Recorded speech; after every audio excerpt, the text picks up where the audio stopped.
Cocktail வளர்த்துட்டு இருக்கீங்களா இல்லை புதுசாக இனி வாங்க போகிறீங்களா, என்னென்ன பண்ணணும், அதுக்கு எந்த மாதிரி ஃபுட்டு கொடுக்கணும், எந்த மாதிரி கேஜ் சைஸ் வைக்கணும், அதே மாதிரி வளர்த்துட்டு இருக்கவங்களுக்கு வந்து பேர் ஆகி பட் எக் வைக்குது பட் வந்து அதில் கரு இருக்க மாட்டேங்குது, இதுக்கு என்னென்ன சொல்யூஷன் எல்லாமே இந்த வீடியோவில் வந்து பார்க்கலாம்.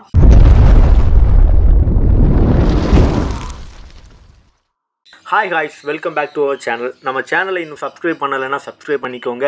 அப்போ தான் எனக்கு ஒரு மோட்டிவேஷனாக இருக்கும் நெக்ஸ்ட் வீடியோ போடுறதுக்காக. ஃபஸ்ட்லேருந்தே பார்த்துக்கலாம். அதோட ஆரிஜின் எங்கேன்னு பார்த்தீங்கன்னா ஆஸ்திரேலியாவில் வந்து வைல்டு அந்த மாதிரி ஏரியாக்களில் தான் அந்த காக்டெயிலை வந்து மோஸ்ட்லி வந்து பார்க்கலாம். அதுக்கப்புறம் நாளடைவில் பார்த்தீங்கன்னா கொஞ்ச நாள் போக போக அது வந்து வீடுகள்லையும் எடுத்து வளர்க்க ஆரம்பிச்சிட்டாங்க. அதோட லைஃப் டைம் பொறுத்த அளவில் 15 இயர் நம்ம கூட வந்து ட்ராவல் பண்ணும். நம்ம எந்த அளவு கேர் பண்ணுறோமோ அதை பொறுத்து. இதோட சைஸ் என்னென்னு பார்த்தீங்கன்னா 12 x 15. இதோட சைஸு வெயிட் எவ்வளோ இருக்குன்னா 50 to 115 கிராம் வரை வெயிட் இருக்குது. இதோட வைல்டு கலர் என்னென்னு பார்த்தீங்கன்னா கிரே தான் இதோட ஃபஸ்ட்டு கலர். அதுக்கப்புறம் கொஞ்சம் நாட்கள் போக போக கிராஸ் ப்ரீட் பண்ணி நிறைய கலர் இப்போ வர ஆரம்பிச்சிட்டு லூட்டினா, ஒயிட் ஃபேஸு, பேல் அந்த மாதிரி நிறைய கலர் வந்து இருக்குது.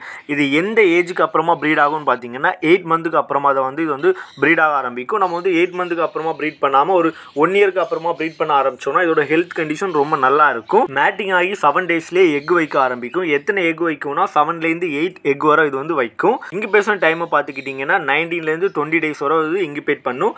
மேல் ஃபீமேல் ரெண்டுமே வந்து அடைக்காக்கும். இதுக்கு கேஜ் எந்த மாதிரி கொடுக்கணும்னா ஒரு பேர் நம்ம வளர்க்குறோம்னா 2 feet கண்டிப்பாக ஒரு பேருக்கு வந்து இருக்கணும். அதோட ப்ரீடிங் பாக்ஸ் சைஸ் என்னென்னு பார்த்தீங்கன்னா 12 x 15 கண்டிப்பாக இதோட ப்ரீடிங் பாக்ஸ் சைஸ் இருக்கணும். இந்த பேடை பொறுத்தவரை பார்த்தீங்கன்னா 1 இயரில் வந்து 6 டைம் வந்து ப்ரீட் பண்ணலாம். அதாவது 6 டைம் வந்து எக் வச்சு ஹெச் ஆகி வரும். இதை வந்து நிறைய ஃபார்மாக வந்து நிறைய பேர் வந்து பண்ணுவாங்க. ஏன்னா இதில் நல்ல லாபம் இருக்குது. நம்ம வந்து எந்த அளவுக்கு கேர் பண்ணுறோமோ அதுக்கேற்ற மாதிரி தான் நம்ம வந்து லாபத்தையும் வந்து எடுக்க முடியும்.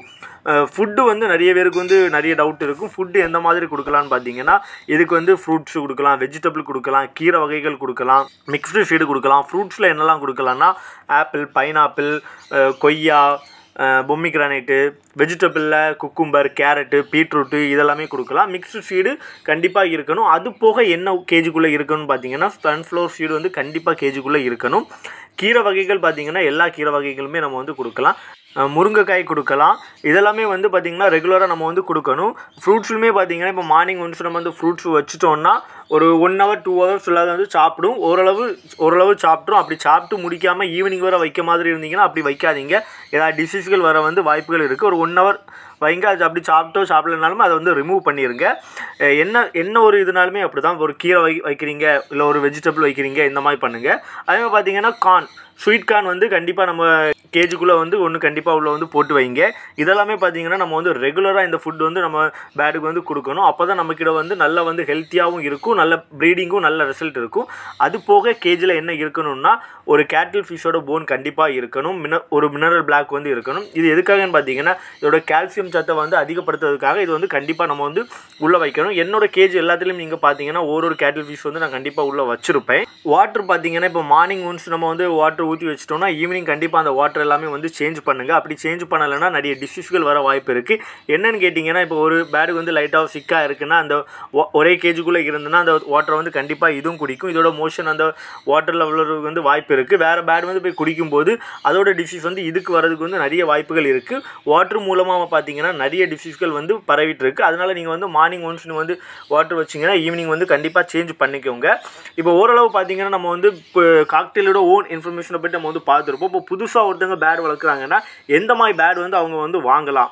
2 டைப்புக்காக வந்து இதை வந்து யூஸ் பண்ணலாம். என்னென்னு பார்த்தீங்கன்னா டேம் பண்ணி ஃப்ரீ ஃப்ளை பண்ணுறதுக்காக வந்து வாங்கலாம். அது இல்லாமல் ப்ரீட் பண்ணுறதுக்காக வந்து நிறைய பேர் வாங்குவாங்க.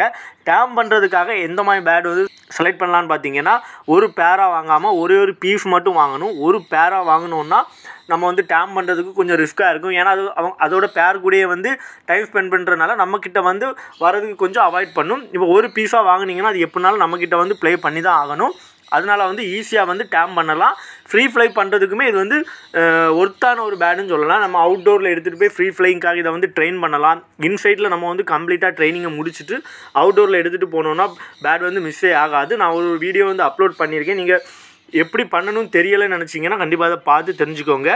டேம் பண்ணால் நம்ம வாங்குகிற ஏஜ் என்னன்னு பார்த்தீங்கன்னா ஒரு 3 months அந்த மாதிரி ஒரு ஏஜ்லேயே வந்து வாங்கணும். ஒரு அடல்ட் பேரை வாங்கி நம்ம வந்து டேம் பண்ணணும்னு நினச்சா கண்டிப்பாக அப்படி அந்த மாதிரி டேம் பண்ண முடியாது, கொஞ்சம் ரிஸ்க்காக இருக்கும்.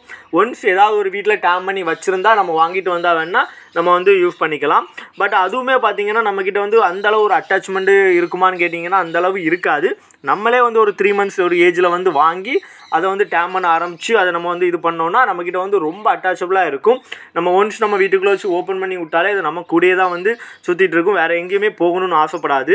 ப்ரீடிங்காக வாங்குறவங்க எப்படி செலக்ட் பண்ணணும்னா ஒரு ஷாப்பில் போய் வந்து நம்ம வந்து ஒரு பேரா வந்து வாங்கிட்டு வந்து இங்கே வந்து ப்ரீட் பண்ண ஆரம்பிப்பாங்க. ப்ரீட் பண்ணி கொஞ்ச நாள்லேயே பார்த்தீங்கன்னா எக் வைக்க ஆரம்பிக்கும். நம்மளும் ஒரு எக் வச்சுட்டு சீக்கிரமாக வந்து சிக்ஸ் வந்து ஹேச் ஆகி வரும்னு நினச்சிட்டு இருப்போம். பட் அந்த மாதிரி இருக்காது, உள்ளே வந்து கரு இல்லாமலே இருக்கும். அது எதனாலன்னு பார்த்தீங்கன்னா நம்ம ஒரு பேர் வந்து வாங்குறதா இருந்தால் மேல் ஃபீமேல் கன்ஃபர்மேஷன் பண்ணி வாங்குறது மட்டும்தான் இங்கே வந்து எக்கு வச்சாலுமே கரு வைக்கும்.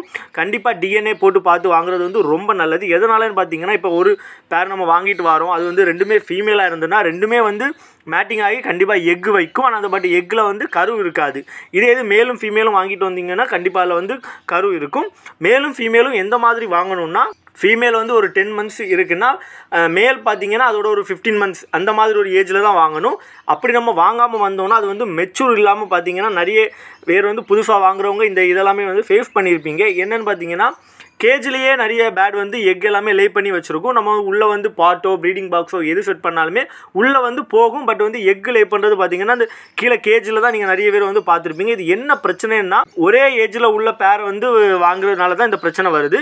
இப்போ மேல் கொஞ்சம் பெரிய ஏஜாக வாங்கினோன்னா இந்த பிரச்சனைகளை வந்து அவாய்ட் பண்ணலாம். எதனாலன்னா காக்டெயிலை பொறுத்த அளவில் ஒரு ப்ரீடிங் பாக்ஸ் நம்ம வந்து வைக்கிறோன்னா அந்த ப்ரீடிங் பாக்ஸுக்குள்ளே போய் ப்ரீடிங் பாக்ஸ் ஓகே அப்படின்னு வந்து அது விசில் கொடுத்த பிறகு மட்டும்தான் ஃபீமேல் உள்ளே போய் வந்து எக் லே பண்ணும். அப்படி இல்லைன்னா ஃபீமேல் வந்து எக்கை வந்து நமது கேஜ்லேயே வந்து எக் லே பண்ணிடும். இந்த மாதிரி எல்லாமே நம்ம வந்து பார்த்து வாங்குறது வந்து ரொம்ப நல்லது. அதனால் மேல் ஃபீமேல் வந்து கன்ஃபர்மேஷன் முக்கியம்.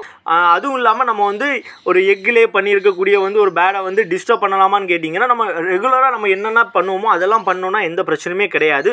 அது இல்லாமல் அது வந்து எத்தனை எக் வச்சுருக்குன்னு சொல்லி நம்ம அதை வந்து தூக்கி பார்க்குறது இந்த மாதிரி பண்ணும்போது தான் அது வந்து டிஸ்டர்ப் ஆகும்.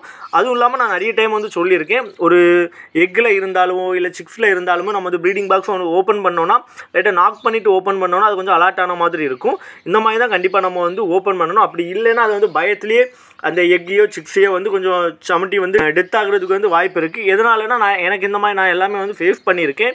பேடை வாங்கிட்டு வந்து எங்கே வந்து ப்ளேஸ் பண்ணணும்னு தெரியல. நம்ம வந்து ஒரு வார்மான பிளேஸில் வந்து இதை வந்து பேடை வந்து ப்ளேஸ் பண்ணோன்னா அது எந்த ஒரு டிஸ்டர்பும் இல்லாமல் இருக்கணும். இது வந்து ப்ரீட் பண்ணுறதா இருந்தால் இப்போ ஒன்ஸ் நம்ம ஒரு வீட்டில் வந்து ஏற்கனவே அவங்க கிட்ட வந்து ஒரு ஹாலில் வச்சு அவங்க ப்ரீட் பண்ணிட்டு இருக்காங்க, இல்லை எல்லாரும் போகிற மாதிரி ஒரு இடத்துல வச்சு ப்ரீட் பண்ணிட்டு இருக்காங்க, அந்த மாதிரி ஒரு சுச்சுவேஷன்லேருந்து ஒரு பேடை நம்ம வாங்கி ப்ரீட் பண்ணுறதா இருந்தால் நம்ம ஹால்லையோ இல்லை ஆட்கள் போகக்கூடிய இடத்துலையோ வச்சா எந்த ஒரு டிஸ்டர்புமே ஆகாது. ஒன்ஸ் ஒரு வீட்டில் நம்ம வந்து அது வந்து ஒரு வார்மான பிளேஸில் வச்சு அவங்க ப்ரீட் பண்ணிட்டு இருக்காங்க, நம்ம வந்து வாங்கிட்டு வந்து ப்ரீட் பண்ணணும்னு நினைக்கிறோம். பட் ப்ரீட் பண்ணும்போது பார்த்தீங்கன்னா அது வந்து ப்ரீடே ஆகாது. அவங்க வீட்டில் பார்த்தீங்கன்னா நல்லா ப்ரீட் ஆகிட்டு இருக்கும். பட் நம்ம இங்கே கொண்டு வந்த பிறகு பார்த்தீங்கன்னா எந்த ப்ரீட் ஆகுறது எதுவுமே இருக்காது. இது எதனாலனா நம்ம வந்து பெரிய பேடாக வாங்கிட்டு வரோம், அவங்க வீட்டில் உள்ள சூழ்நிலையும் நம்ம வீட்டில் உள்ள சூழ்நிலைகளும் வந்து டிஃப்ரெண்ட்டாக இருக்கும். எல்லா இதுக்கும் அடாப்ட் ஆகுற மாதிரினா நம்ம வந்து நான் முதலே சொன்ன மாதிரி 3 months அந்த ஏஜ்லேயே நம்ம வாங்கி அதை வந்து நம்மக்கிட்டே வந்து பழக்கி எடுத்தோம்னா நம்ம வந்து எந்த மாதிரி ஒரு இடத்துல வச்சு ப்ரீட் பண்ணணும்னு நினச்சாலுமே கண்டிப்பாக ப்ரீட் பண்ண நம்மளால் முடியும். இப்போ ஹாலில் இருக்குது, டிவி ஓடிட்டு இருக்கு, சத்தம் எல்லாருமே அங்கேயும் இங்கேயுமா போயிட்டு இருப்பாங்க, அந்த மாதிரி ஒரு சிச்சுவேஷன் இருந்தாலுமே அது வந்து ப்ரீட் ஆகும். ஏன்னா நம்மளோட வந்து இதுக்கு வந்து அது அடாப்ட் ஆகிருக்கும். ஒரு பெருசு வாங்கினோன்னா அந்த மாதிரி இருக்காது. ப்ரீடிங் வந்து நிறைய பிரச்சனைகள் வந்து வர ஆரம்பிச்சிருக்கும். நானுமே என் ஃப்ரெண்டு வீட்டிலேருந்து வந்து நல்லா ப்ரீட் ஆகும்னு சொல்லி வாங்கிட்டு வருவேன். எங்கள் வீட்டில் கொண்டு வந்து விடும்போது பார்த்திங்கன்னா இந்த மாதிரி ப்ரீட் ஆகுறதுல வந்து நிறைய ப்ராப்ளங்கள் இருந்திருக்கு. சொல்லப்போனால் ப்ரீடே ஆனதில்லை. இந்த மாதிரி பிரச்சனைகள் எல்லாம் நீங்களும் கண்டிப்பாக அவாய்ட் பண்ணணும்னா நான் இதில் சொன்ன இன்ஃபர்மேஷன் எல்லாமே நீங்கள் வந்து கரெக்டாக ஃபாலோ பண்ணிங்கனாலே கண்டிப்பாக நீங்களுமே நல்லா ப்ரீட் பண்ணலாம். கேஜை வந்து வீக்லி ஒன்ஸாவது நம்ம வந்து கண்டிப்பாக வந்து க்ளீன் பண்ணணும். என்விரான்மெண்ட்டை நம்ம எந்த அளவு நீட்டாக வச்சுருக்கோமோ அதுக்கேற்ற மாதிரி தான் பேடோட ஹெல்த் கண்டிஷன் ரொம்ப நல்லா இருக்கும். அதே மாதிரி ஈஸியாக வந்து டிசீஸ் எதுவுமே செய்யாது. கேஜில் வந்து ஒரு பெரிய பாத்திரத்தில் வந்து தண்ணி வைக்கிறது ரொம்ப நல்லது. எதனாலனா அது வந்து டெய்லி வந்து குளிக்க ஆசைப்படும். அதனால் இங்கே வந்து காலையில் வந்து தண்ணி வைக்கிற மாதிரி ஒரு செட்டப் பண்ணி வச்சு கொடுத்தீங்கன்னா ரொம்ப நல்லா இருக்கும். காக்டெயில் பேட்டை பொறுத்த அளவில் பார்த்தீங்கன்னா ஃபீமேலை விட மேல் தான் வந்து ரொம்ப அட்ராக்டிவாக நம்மக்கிட்ட இருக்கும். அதில் வந்து நல்ல விசில் போடும். இப்போ நம்ம ஏதாவது ஒரு சவுண்டு வந்து அதுக்கு சொல்லி கொடுக்குறோம், அந்த மாதிரினா அது வந்து ரெகுலராக நம்ம வந்து ஃபாலோ பண்ணிட்டு இருந்தாலே ஒரு விசில் சத்தமோ இல்லை அதை நேம் சொல்லி கூப்பிட்றதோ ரெகுலராக அதுக்கிட்ட வந்து பேசிக்கிட்டே இருக்கும்போது அது வந்து அந்த இது வந்து அடாப்ட் ஆகிரும். அதே மாதிரி பார்த்தீங்கன்னா இந்த பேடை வந்து தனிமையில் விடாமல் இது கூட கொஞ்சம் நேரம் டைம் ஸ்பெண்ட் பண்ணுற மாதிரி இருக்கணும். அப்போ தான் இதோட டிப்ரெஷன் குறையும், நம்மக்கிட்டே கொஞ்சம் பிளேயபிளாக கொஞ்சம் அட்டாச்சபிளாக இருக்கும். கண்டிப்பாக இதெல்லாம் உங்களால் பண்ண முடியும். அந்த மாதிரி இருந்தால் மட்டும் இந்த பேட் வாங்கி வந்து ப்ரீட் பண்ண ஆரம்பிங்க. ஒரு டேம் பண்ணி நம்ம வளர்க்குறதுக்குமே இந்த பேட் வந்து கரெக்டான ஒரு பேடு. இதில் வேறு ஏதாவது டவுட் இருந்ததுன்னா கமெண்ட் பண்ணுங்க.